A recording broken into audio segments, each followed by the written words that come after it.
नमस्कार, मेरा नाम है डॉक्टर रुपेश बोकड़े।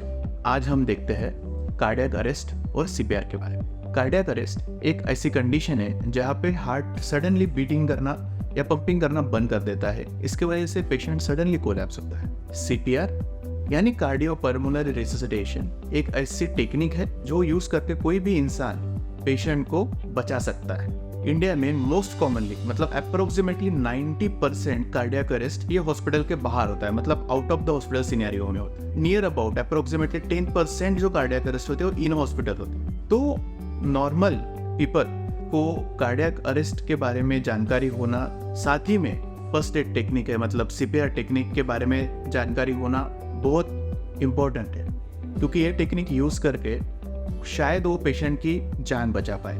बट ये टेक्निक राइट पेशेंट के लिए राइट टाइम पे और राइट टेक्निक से अगर यूज करे तो पेशेंट के बचने के चांसेस 2 से 3 गुना बढ़ जाते हैं। तो हमारे यहाँ पे अगर कोई भी इंसान सडनली बेहोश हो जाता है या कोलैप्स हो जाता है तो आम धारणा ये है कि उसको उठा के हॉस्पिटल में लेके जाया जाता है। बट अगर पेशेंट कार्डियक अरेस्ट में है और हार्ट का पंपिंग स्टॉप हुआ है तो शायद आफ्टर 5 और 10 मिनट्स उसके ब्रेन को इरिवर्सिबल डैमेज हो सकता है, यानी हाइपोक्सिक ब्रेन इंजरी। ऐसे समय में उसके बचने के चांसेस हर मिनट में 10% से कम हो जाते हैं। यानी अगर आपने 10 मिनट तक डिले किया तो शायद उसके बचने के चांसेस 100% कम हो जाए। अगर यही पेशेंट को हमने शुरुआत में ही सीपीआर शुरू किया और जब तक हमको एम्बुलेंस या फिर इमरजेंसी मेडिकल हेल्प नहीं मिलती तब तक हमने कंटिन्यू किया तो शायद उसके बचने के चांसेस 2 या 3 गुना से बढ़ सकते हैं। तो आइए हम देखते हैं सीपीआर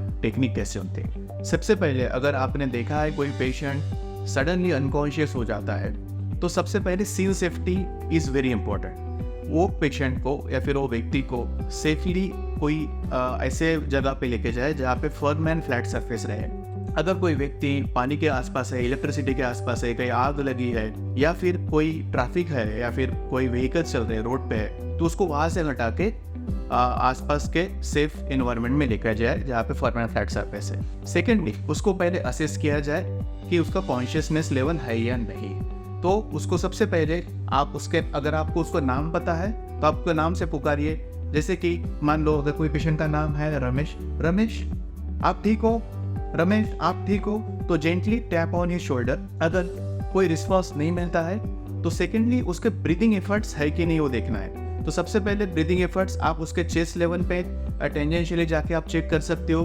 अगर उसकी सांस चल रही है या नहीं, उसकी चेस्ट फूल रही है या नहीं सांसों के साथ। अगर दोनों भी नहीं है, आप अगर उसकी सांस महसूस नहीं कर पा रहे हो या फिर उसके कोई ब्रीदिंग एफर्ट्स नहीं है, मतलब पेशेंट को इमरजेंसी मेडिकल हेल्प की जरूरत है। ऐसे में आप तुरंत ही इमरजेंसी मेडिकल हेल्प को एक्टिवेट कीजिए। अगर आपके पास फ़ोन है तो आप फ़ोन से कीजिए या फिर अगर बाजू में आसपास लोग काफ़ी जमा है तो आप उनमें से किसी को भी पॉइंट आउट करके आप बोल सकते हो कि प्लीज़ कॉन्टैक्ट द एम्बुलेंस और आप तुरंत सीपीआर स्टार्ट कर सकते हो। दूसरा, आप उसके बाद पल्स चेक कर सकते हो। पल्स जनरली हम कैरोटिड मतलब सेंट्रल पल्स चेक करते हैं, जैसे कि यहाँ से जो मिडल बोन है उसके 1 सेंटीमीटर बाजू में यहाँ पे आप चेक कर सकते हो 10 से 15 सेकंड तक। अगर कोई भी पल्स नहीं आपको महसूस हुई तो मतलब patient is in cardiac arrest और आपको सीपीआर स्टार्ट करना है। सो सीपीआर में 3 कंपोनेंट आते हैं। सबसे पहले आता है चेस्ट कंप्रेशंस, सेकंड आता है एयरवे और थर्ड आता है breathing. Chest compression generally chest compression जो होता है वो ब्रेस्ट बोन या फिर स्टर्नम हम बोलते हैं उस पे करना है। दोनों निप्पल लाइन के बीच में आपके प्रोमिनेंट हैंड को इंटरलॉक करके दूसरे हैंड से जो हील जो है वो आपको स्टर्नम पे रखना है और उससे प्रेशर देना है। जनरली 30:2 का रेशो रहता है। 30 कॉम्प्रेशंस, उसके बाद 2 rescue breathes.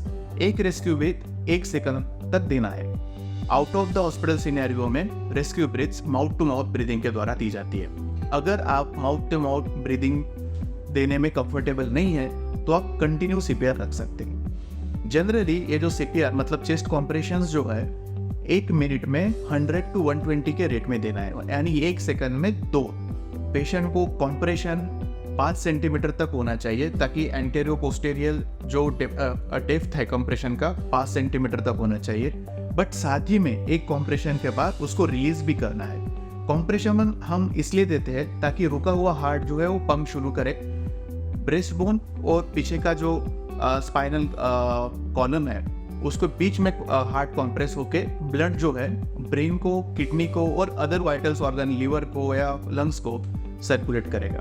But allow complete chest recoil, that means आपको उसको रिलीज भी होने देना है ताकि पेरीफेरी का जो ब्लड है वो हार्ट में फिर से जमा हो जाए और आपके अगले ऑपरेशन के वक्त फिर से उसको सर्कुलेट किया जाए वाइटल्स ऑर्गन के लिए।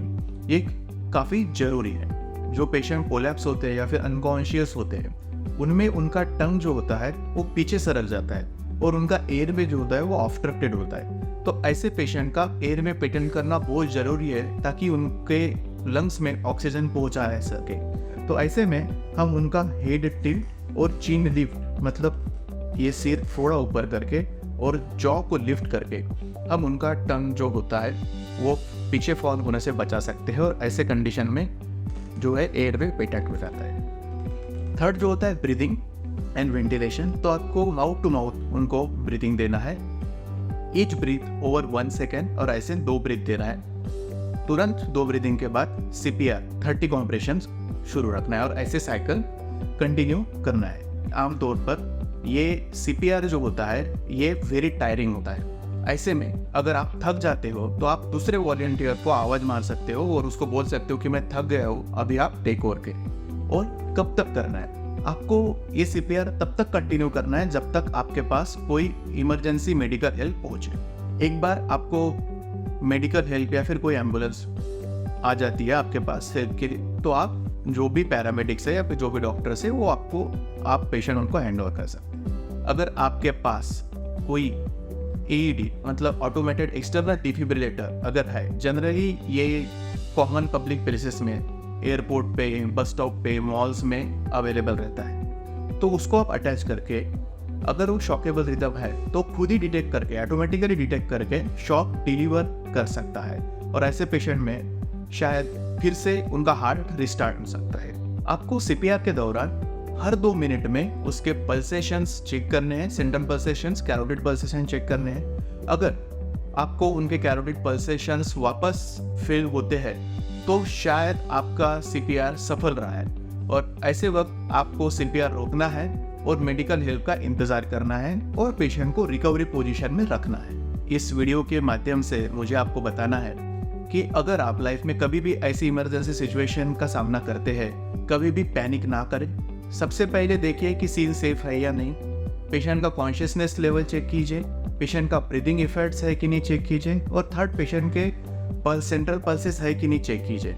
अगर ये तीनों नहीं है मतलब पेशेंट कार्डियक अरेस्ट में है और उसको CPR की ज़रूरत है और तुरंत इमरजेंसी मेडिकल हेल्प को आप इत्तला कीजिए और CPR स्टार्ट कीजिए और ऐसे करके आप पेशेंट की डेफिनेटली जान बचा सकते हो। Thank you.